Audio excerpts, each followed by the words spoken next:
Yeah, okay, yeah. So, about the quality of accents or sforzati or fortepiano or whatever, I think it's hardly ever so that the music goes like this and suddenly there's an accent. Yeah. The accent is a result of something that the composer must have felt. Maybe even the accent was there before the actual note, Yes. and then the note was found later. Yeah. But Okay. not that the composer writes all the notes and then he's very happy, then he starts adding accents here and there. So, but sometimes we play that way. Yeah. Yeah, and Okay. and so, and I think it affects our technique. For example, the bow speed Yeah. might be slower at the accent if we really play towards it. Yeah. But if it comes sort of suddenly, yes, I have to do an accent, then it's maybe too fast. Yeah. So these kind of things, and in general, also because in a course like that, you get so much information, you know, from so many teachers, and everybody saying very, very interesting things, and then maybe in very different ways. Yeah. You know, somebody might tell you that do it with your this finger, it will be great, and the other one says the same thing, but use your shoulder, it will be great. But they mean actually the same thing, and it's all about music. Yeah. It's not about playing the instrument. The instrument is a means, means to express yourself. And of course, this so-called technique means that you need to use your body to do it.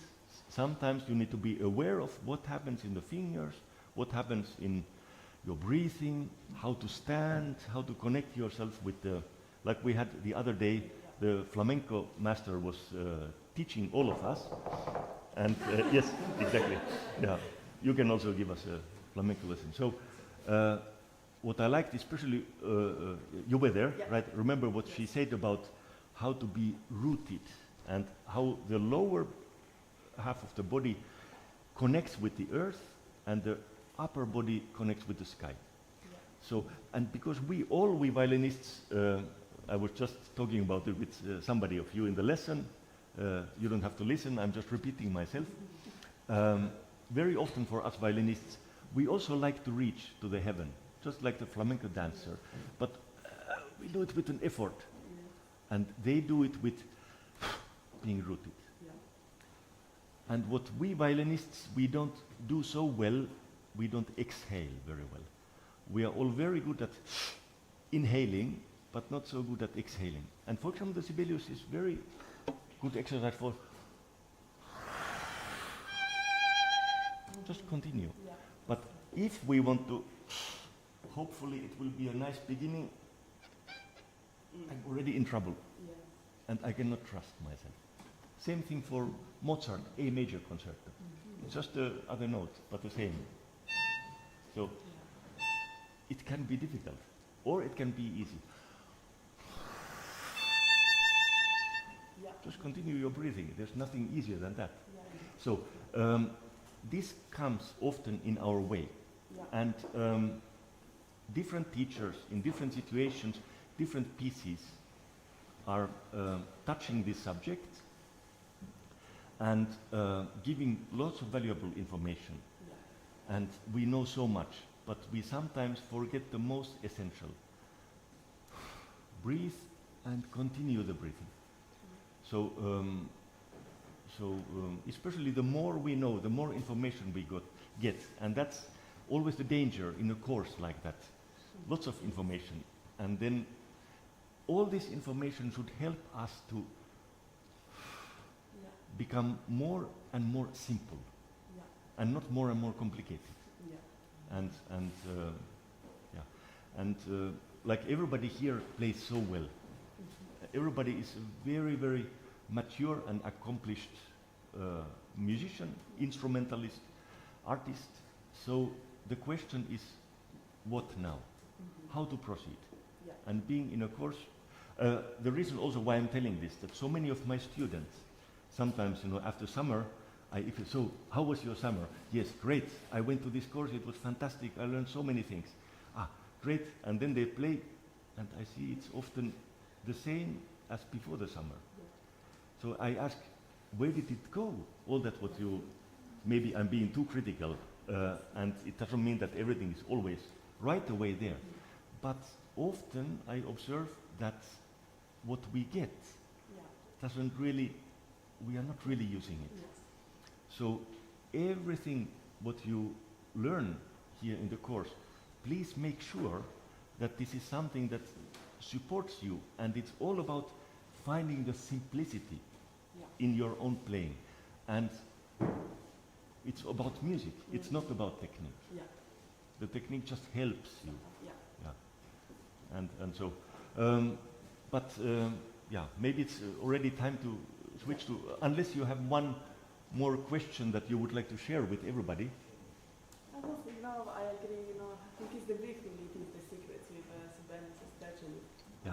So, yeah, no, I agree. Yeah, and not only with Sibelius. With Yes, with everything, yeah. but yeah, I Yeah. agree with this, Yeah. I think there's no question. Okay, but let's continue with next you. one. Yeah.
Hello everyone, my name is Monty, and Evgeny and I will be playing Brahms' second sonata, the first movement.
Very nice. Very. I'm sure everybody enjoyed this performance.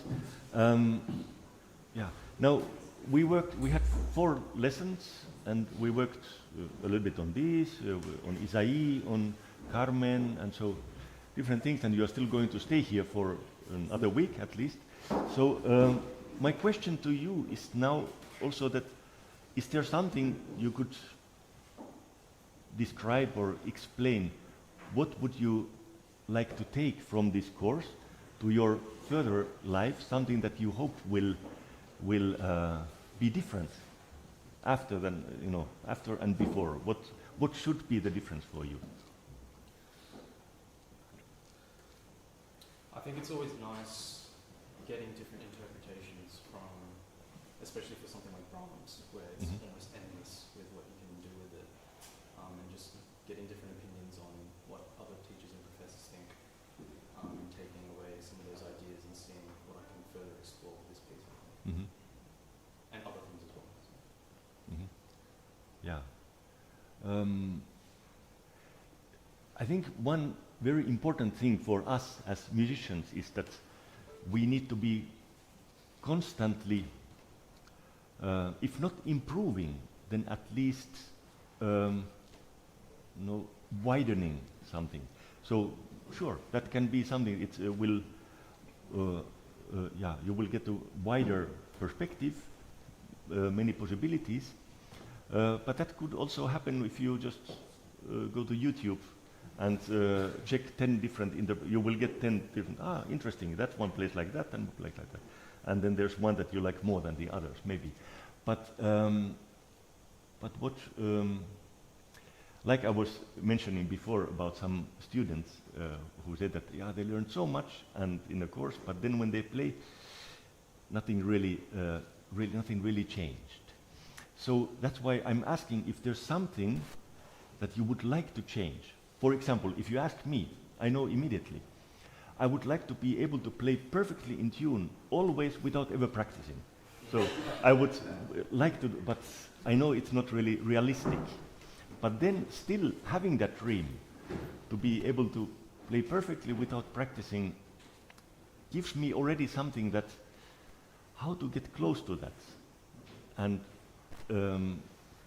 somebody who loves to practice 8 hours a day, that might be the tool. I would not. But my tool would be getting more and more aware of things that prevents me from doing that. And for example, like we talked about long line. So if we have the feeling that somehow my line is not long enough, then why not? What is the reason? Or for example, like we talked in the lesson about giving more tension to some important harmonies or some important notes. So it's not about, I'm repeating myself now again, we already talked about that. But I think what often happens, teacher comes and tells, this note is important, okay? The student takes the pencil and writes down, this note is important. If the student has a good memory, will always play that note with more importance. But then a similar place in the next piece comes, and this note doesn't have any importance, even might be the same harmony. And then again, the teacher needs to come and say, there's a note that is important. Okay. So again, new information, putting that there, and if we are lucky, the student remembers to do it. But it's actually more, it's a much bigger thing, much more general thing. In music, we have important notes. We have less important, more tension, less tension. Tension release is constantly part of that. And we all know that tension and release is also part of our body. It functions like that. When we have to stand up from the chair, we need some tension. And then when we stand up, hopefully there's some release. Otherwise, we get very tired just by standing up. And in music, it's the same. In harmonies, it's the same. And so harmonical tension and release should be also felt in our physics, in our body, in our movements. So, but what we need is the feeling of that before it comes. It's too late when it comes.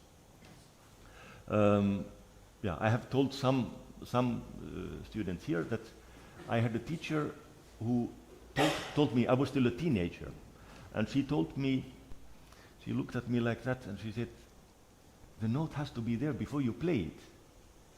And I remember still how I realized that, yes, it's true. I was trying to do something about the note, but it's really too late. I cannot change it anymore. It has to be there before. And for example, you played really beautifully, and I don't want to criticize your playing, and it would be much easier if you didn't play so beautifully. I could say, see, there, it's a problem. But for example, the beginning, I wonder if you can once play it really that, don't worry about the note itself, but try once, want to play it, but don't start the first note. Just, and then imagine how would you like to hear it. So maybe you can play the beginning.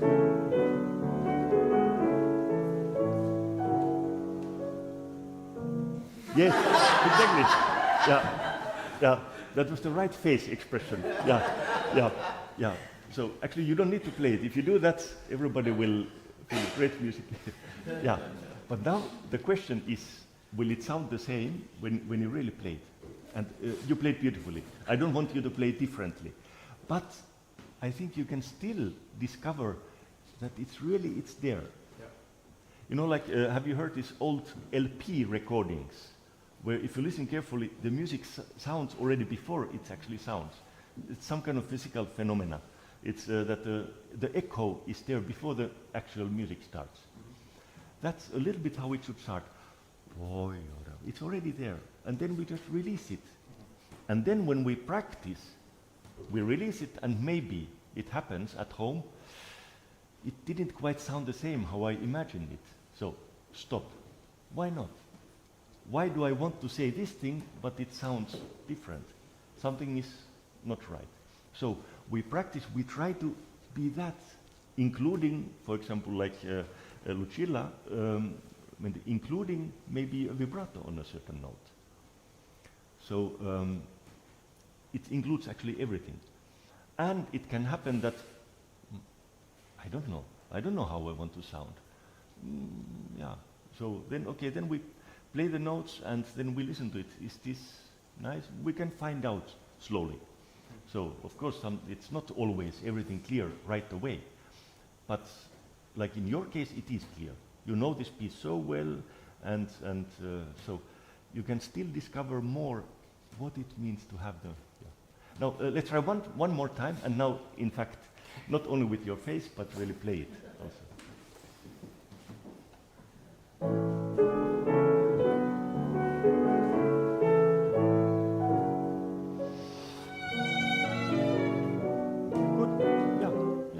And we can use this as an example. It includes the quality of the first note, like the quality of the vibrato of the first notes. It includes this interval. We talked about the fourth and how to feel that fourth.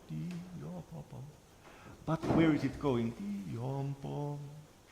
It's at the same time it becomes a pickup for his next part, although it doesn't start like a pickup.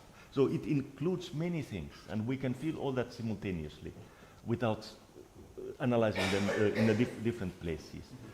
But that's how, music comes in so many layers at the same time.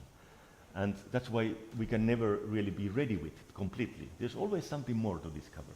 Next time we play it, we still look for something more. And what is important is this looking for something more and listening even more. And not this what we do at the moment is it's a reaction to that what we actually. Would you have any question? Something that you think that something maybe if you ask yourself, is there something that after this couple of weeks here that you would feel that in the next month you're on a different place, different level, which is hard because you're so good already, but still.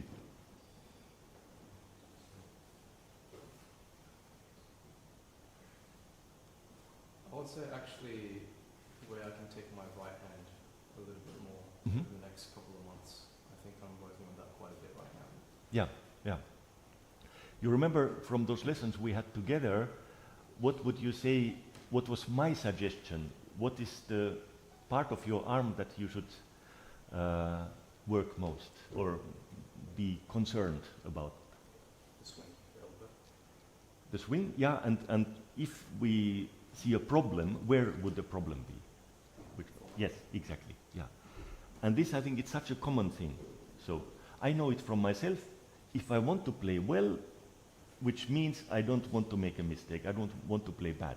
It's somehow, like maybe we talked, it always comes somehow together. It would be great that I want to play well and I'm just happy. But unfortunately, often there's a hunch, how you say, or a small shadow of hopefully I will not play bad. And this I know from myself, and I have seen it in so many other violinists. This part gets a little bit tense. And this creates small difficulties, it creates problems, and then we deal with those difficulties and we get used to them and we even practice with that difficulty, because the difficulty is there. Now I know it's very easy to say, it's not so easy to do. Actually it's easy to do, but it's not easy to get used to it. Release that. And releasing your body tension doesn't mean that you release the musical tension. The musical tension, of course, can be there, and it can even go to that part. It can go to that part. It's just important that we are able to also release it when the musical tension releases. So playing violin is very complicated. There are millions of details, millions of things to worry about. That's why I think it's important to concentrate on the simple things. Exhale, release, and see while you are doing it, for example, with the down bow. It's easy to do. Can you release this tension? And then maybe try the same with the up bow. Often it's not necessary to release so much of the tension with the up bow. We tend to take the down bow more in places where music seems to exhale, and up bow more when music seems to inhale. So it's just a natural part of that, of playing, but that we are aware of it, and it helps us finding the most natural movements. Yeah, so with these kind of things, and then, like you mentioned, what I think is very important is the swing in the upper arm. But in order for us to be able to swing, it's important that our fingers in the right hand work well.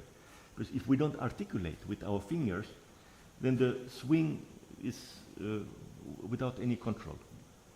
And very many, I have shown this exercise also to some, that especially these two fingers often are neglected.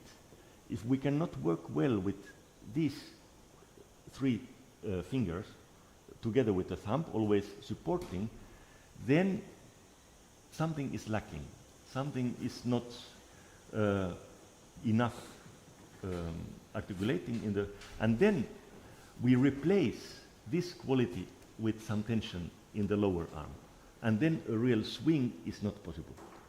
So, but of course, my way of putting is a little bit, I don't know, it sounds a little bit stupid. It's a little bit maybe too simple, and somebody else might address the same idea with completely different information. So it's good to hear different opinions on how to address one issue. But I would say this is at least, it's necessary to be able to, can you try once to just lifting these two fingers up, and then it's like a small up, down, stretch, and yeah. Mm-hmm. Yes, not only this way, but actually this way, allowing the bow to move up, down. Maybe again. Yes, yes, and yeah, good, very good. Yeah, very good. So there's no reason for you to really articulate with the left hand. But remember, some of you, there was somebody who had actually really difficulties doing that, because these two fingers were so solid, but these not quite enough. So then the swing can really take place, because it goes through even until the tip of the bow, and if possible even further to this what is beyond the limitations of the bow. So that's something that I believe should accompany us throughout our musician life. And it's not a thing that once we learn and okay, then we forget about it. It's always there, and any kind of information you get, it's somehow connected. Yeah. Okay, but let's have the next player. Yeah.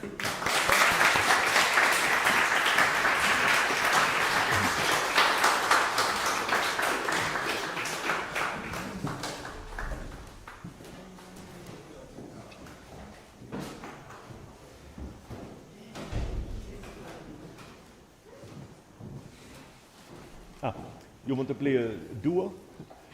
Or I don't know.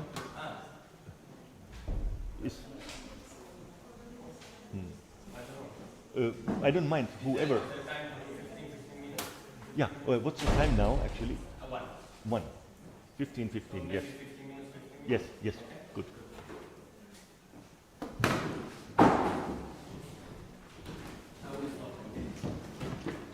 Okay, but just to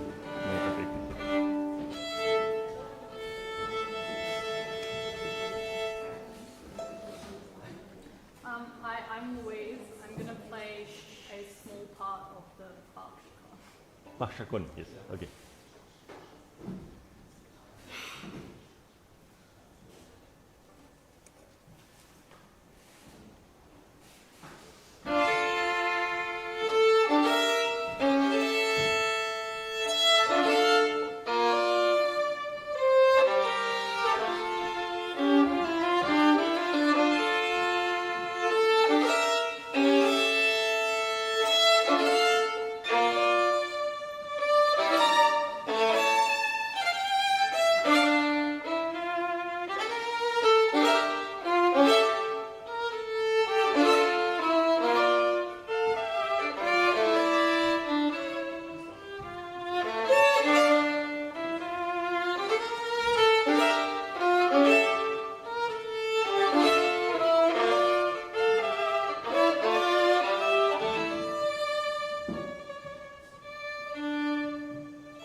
for not having, for not letting you play longer, but also we don't have so much time now. But what I really like about your playing is that you play as you feel. So you don't think too much. You just play, and that's a very, very good thing.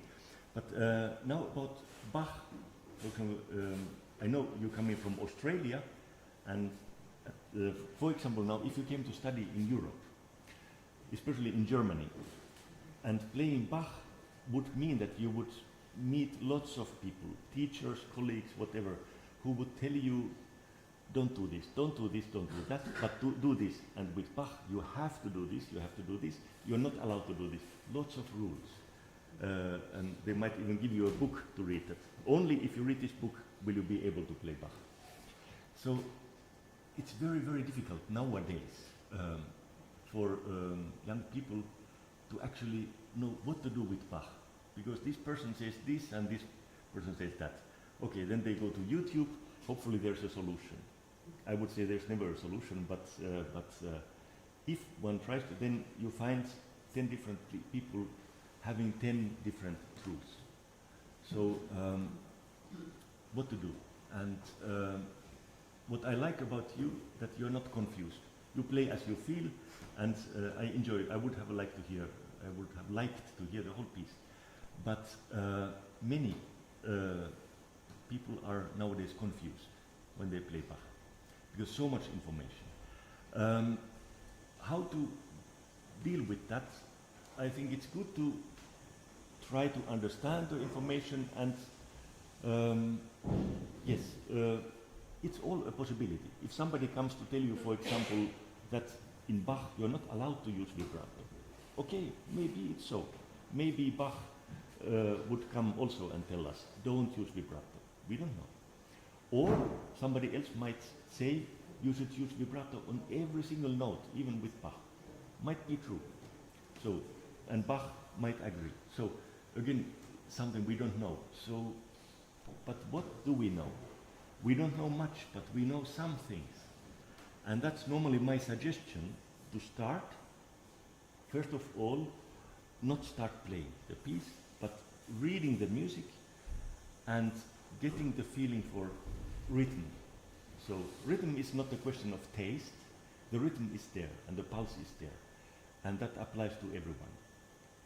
What you make out of it, somebody might make, create some rubato, that's okay. But it should be based on a very, very exact rhythm and pulse. That's one thing that is a fact. Other thing, what I believe to be a fact, but this everybody has to find out for themselves, is that Bach, who doesn't write crescendo or diminuendo or accent or sforzato or fortepiano, hardly ever even dynamics, at least not in this piece. So how to know when to play more, when to play less? We don't know. But we have the harmonies and we have the slurs that in 99% of the cases really support the harmonies.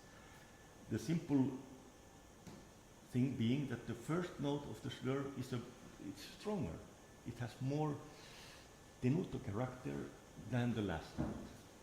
But putting it this way, it sounds a little bit too simple and it sounds a little bit stupid. But we should discover, we should find out, look, does it make sense? So, for example, I remember I was wondering, this place that you just played, there's a slur. Next bar is similar. There's a slur. Slur. Fourth bar. Where did the slur go? Maybe he forgot. I have seen editions where they added it because he forgot. But did he forget? I think he didn't forget. I would say that it makes perfect sense. If a slur means to emphasize something, and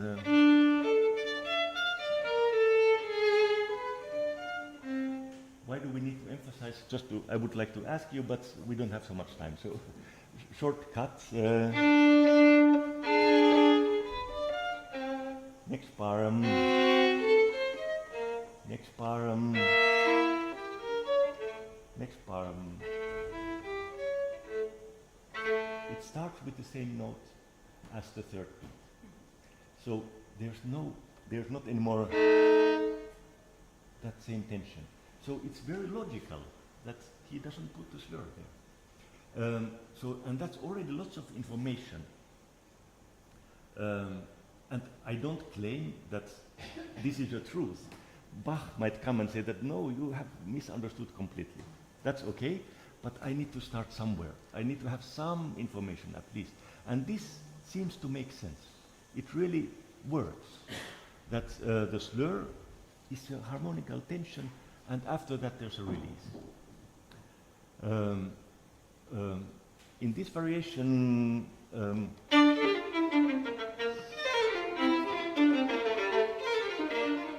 now he didn't put a slur there. Did he forget? Because it's the same figure. There must be a slur. Or maybe he means that the second beat is not as strong here. Maybe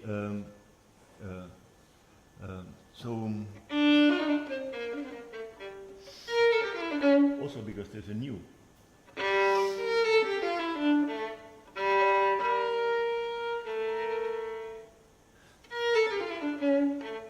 This one going to go into the new root A.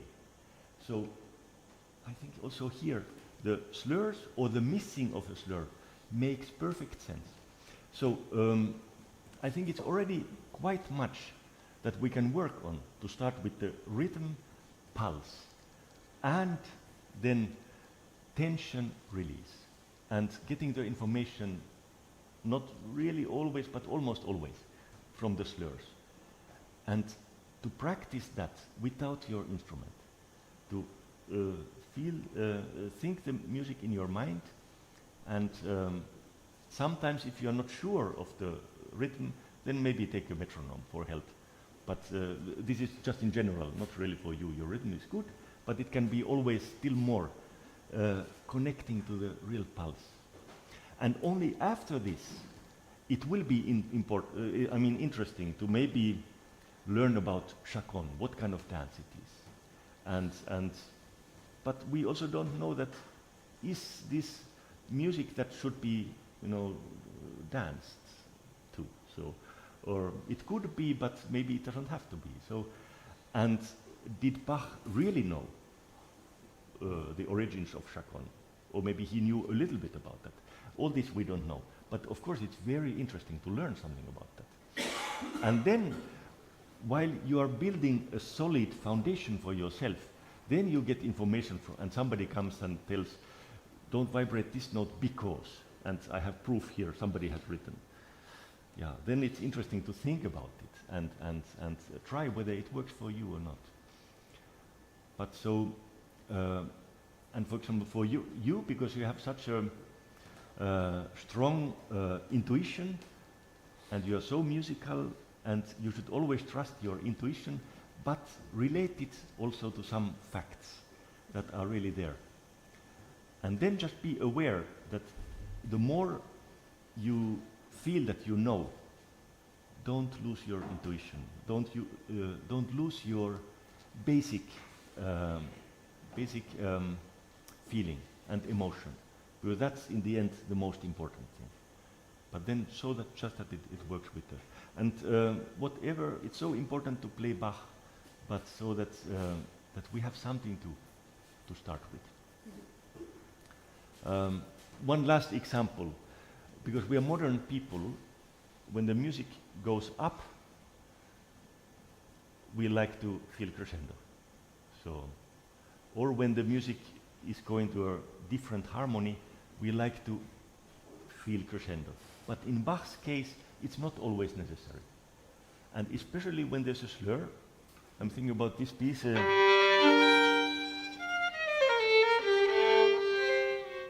There's, in the next bar,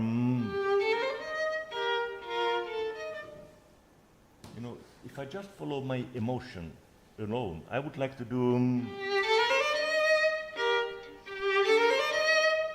Why not? if I think that, wait, actually I had the idea that the slur should be a diminuendo. But why? Does it make sense harmonically? It does.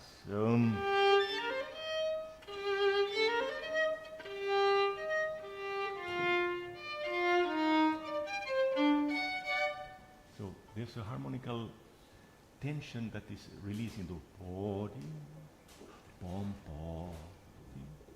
So this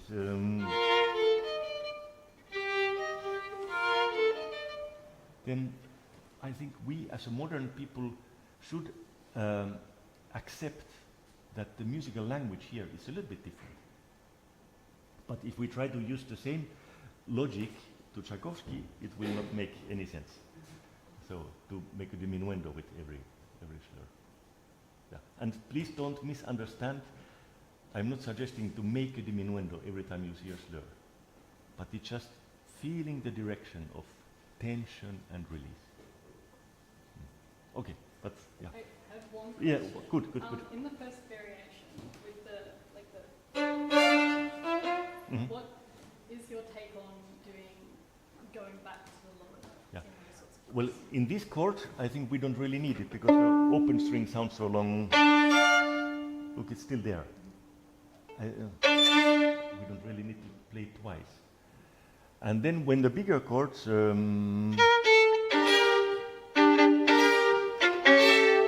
so I would not suggest to repeat any notes. So either to release the sound so that the top voice is a little bit lighter and emphasize the bass, or play 4 notes at the same time, which is possible.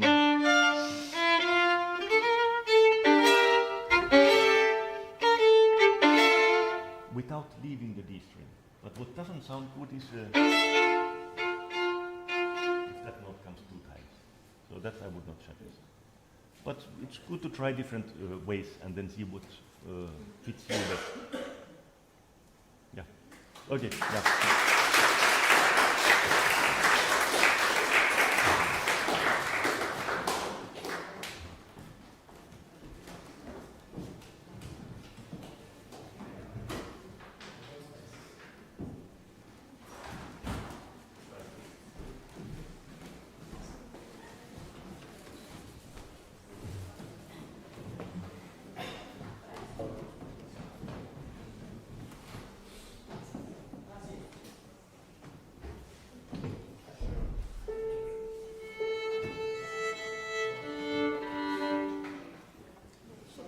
Yeah, please, yeah. My name is Regev, and I'm going to play the first movement of the Beethoven Concerto.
Yeah, okay. We just worked on it just a little bit, and since you know this piece already for such a long time, and we had a little bit different ideas about many things, about tempo and about articulations and all these things, we would need much longer time for that. So let's not go into that now. But I would also like to ask you, what is there something that you would really like to change or make something so that in a couple of months you feel that now life as a violinist is somehow easier or better? I think maybe what you said about playing perfectly in tune. I guess that maybe. Mhm. Because Yeah, it's so well, high up, it's really difficult to yes, get yes, yes. information. Okay, but that's for all of us. Yeah, that's always the same thing. Anything else? Maybe creating more colors, maybe bringing out more like interest. Mhm. Because I know that maybe sometimes I can play a bit like with the same sort of sound, I guess. Yeah, okay. I think that's a important thing, must be, because I hear that a lot. You know, sometimes I ask my students, so, okay, you played now, and what do you want to make better? So very often it's, well, of course, everybody says, first of all, intonation, yeah, okay. But so intonation has to be better, and then they are certain. If you want to know how to play in tune, you must ask Mr. Ashkenazi. He has a fantastic system for that, but now it might be too late. He's leaving today already, but next time.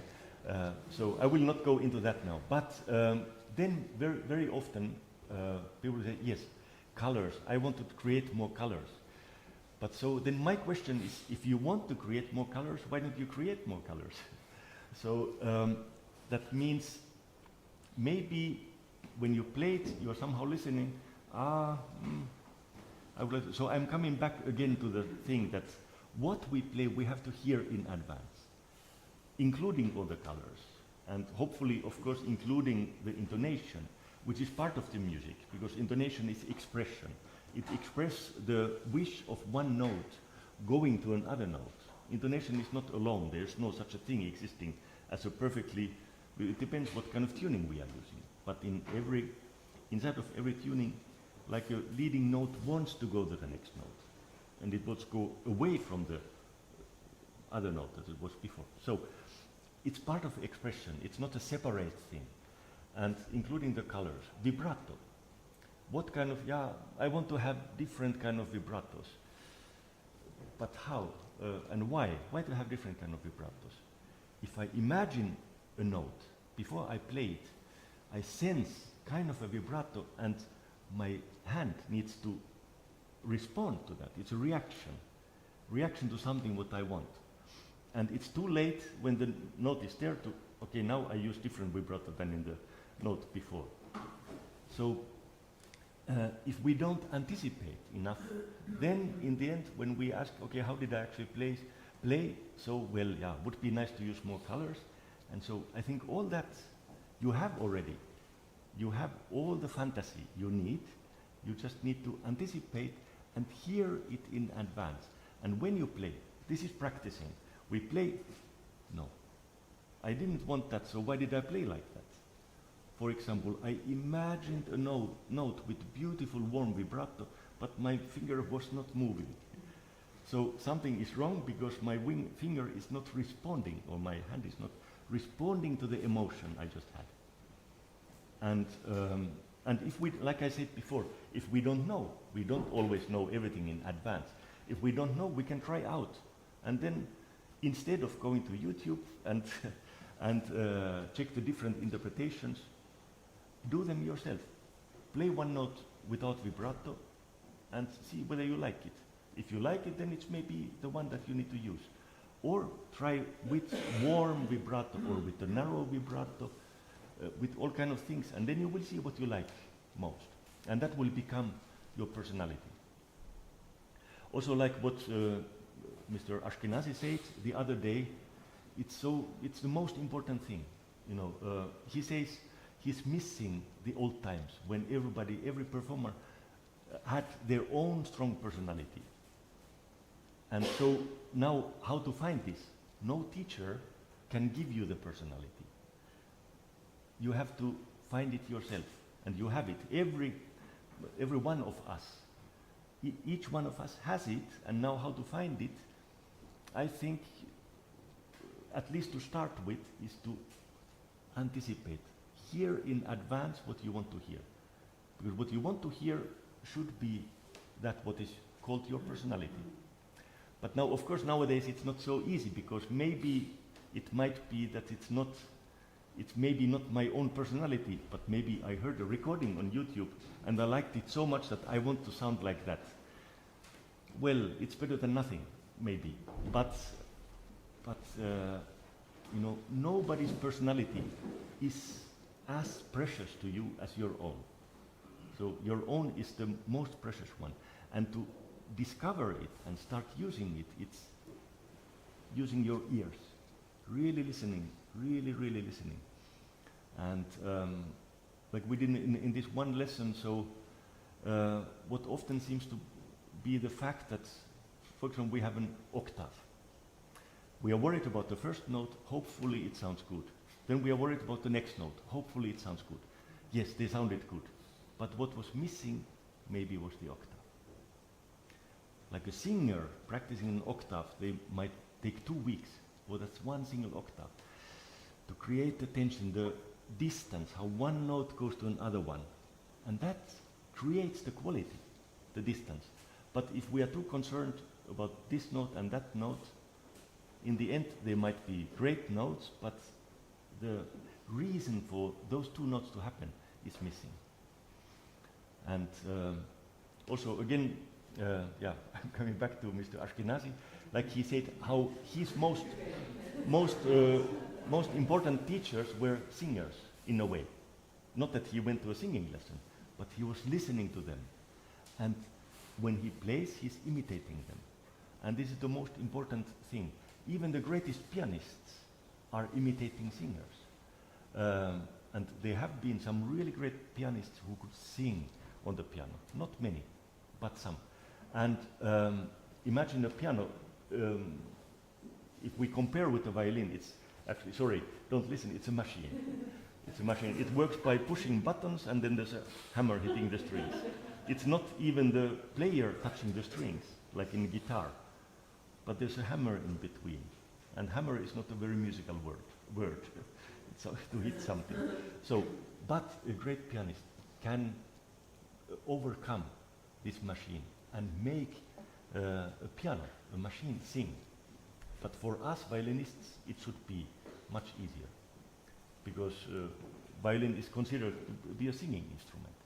So all these things, yes, we have heard before, and if you have come to Keshet Eilon several times, you have heard Mr. Ashkenazi say these things often, but are we really doing that? Are we really trying to sing through our instrument? Are we trying to create music through intonation? And are we trying to find colors, certain colors, by hearing them before we play them, and not afterwards, and saying that, okay, the color was missing. So I'm now not talking specifically to you, but actually to all of us.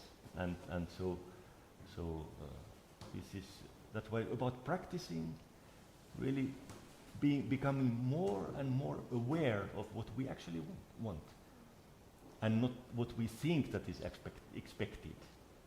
Yeah, so, but any question or from anybody else regarding this or something else? No? Everybody's hungry.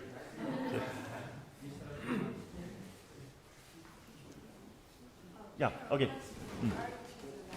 Opening of the piece, you said like we need to exhale during every open, but I have like, I'm confused about the notes.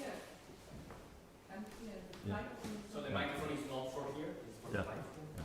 I can repeat the question once. I will come closer also, and then, yeah. Because I'm practicing the notes Mhm. right now, and as an opening, I feel like I'm really nervous about how to might expect voice, Okay. but Yes, yes. Okay, I understand your question. So, about starting a piece and how to relate to your breathing when opening. Because we talked about the breathing in Sibelius and Mozart and so on. Yeah. and you know, like you told, like prepare for the music of the Yeah, and yeah. I couldn't find balance between this. Yeah. Well, because you mentioned now Mendelssohn Concerto. Yeah. The beginning of Mendelssohn can be really, really tricky, really difficult. I think it's so important to feel when does the music start. Does it start here? I think that's way too late. Way too late. I think the music of Mendelssohn Concerto starts before orchestra starts playing. So it's flowing already. And so that means when you come to perform Mendelssohn Concerto, there's not much time. So actually already backstage, you have to start the concerto backstage already. And then you walk on stage and orchestra will continue your music. And then you continue. Okay. I think it makes it much easier. But like, should I do exhale or inhale? Because sometimes if I do like inhale, I Yeah. couldn't control. Well, yeah, musical breathing and our actual breathing is not always the same. But often it's similar. So when there's a upbeat, a pickup, I think that's more related to inhale. But there are different kind of inhales. The most common inhale for us violinists is, oh my God, inhale. I didn't practice enough. So this brings to that feeling. And now I'm holding and just trying to survive. The other inhale, what is more useful for music, is actually a natural outcome of exhale. If you observe your breathing, if you once, every exhale is followed by an inhale. But it's not an activity. It's not that you exhale and, oh my God, and I have to inhale. No. Exhale continues as an inhale. And this is very important part in music. Because, and especially for us using the bow. Bow should become like, like imitate our breathing. And not down, stop, up, stop, down. So, I think, yes, your breathing will show how to start Mendelssohn Concerto. But don't analyze it with here. It's not something we can really understand. It's a feeling. And I would practice it without your instrument. Imagine the music, how it should sound. And I hope in your imagination it's the greatest beginning of Mendelssohn ever. Nobody should be able to play it as beautifully as you in your imagination. And then next step would be imagine you are actually playing it. This is called mental practice. Not to become mental, but to practice it mentally. And I think everybody can do that, even people who are not used to doing it. Imagining you can do it, and imagining you do it exactly the way. Imagine the speed of your bow. Which speed of your bow matches the music you want to do. And then take the instrument. It can be that suddenly too fast bow, but then you realize immediately, that's not what I wanted. My image was more like a pickup. Yeah. So that's. But this is not theory. This is something you really need to do and imagine all the time. It keeps developing. Yeah. Okay. I don't know. Maybe it's lunchtime, but if somebody still needs to say something. Okay. I was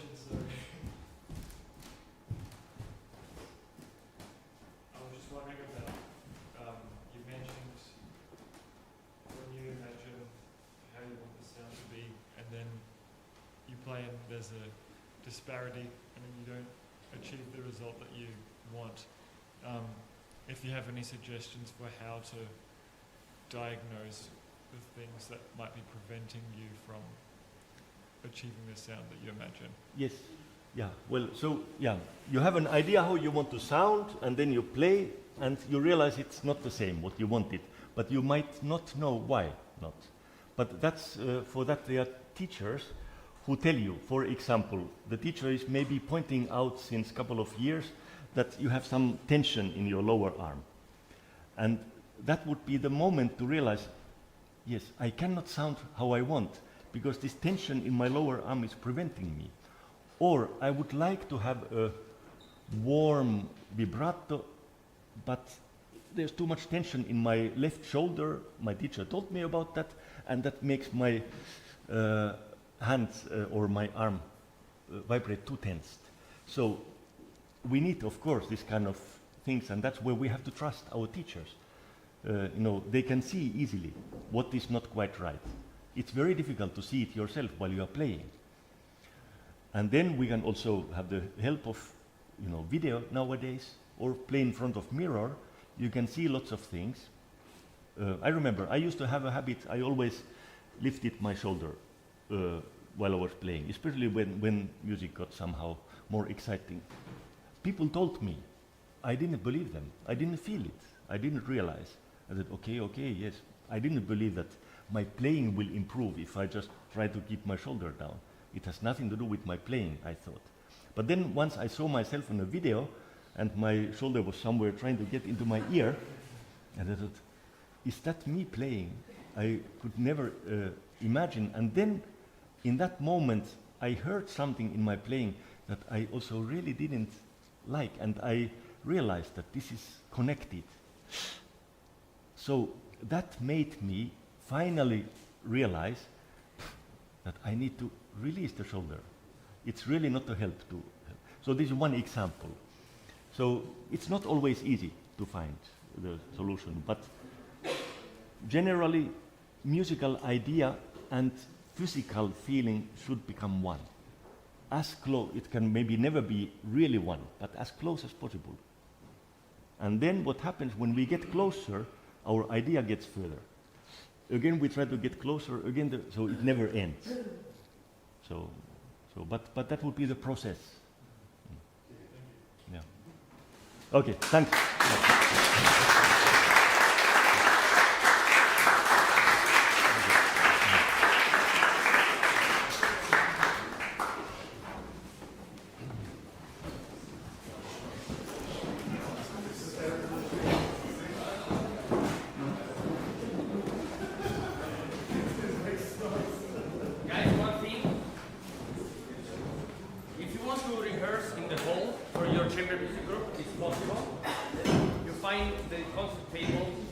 The concert table outside here, the paper you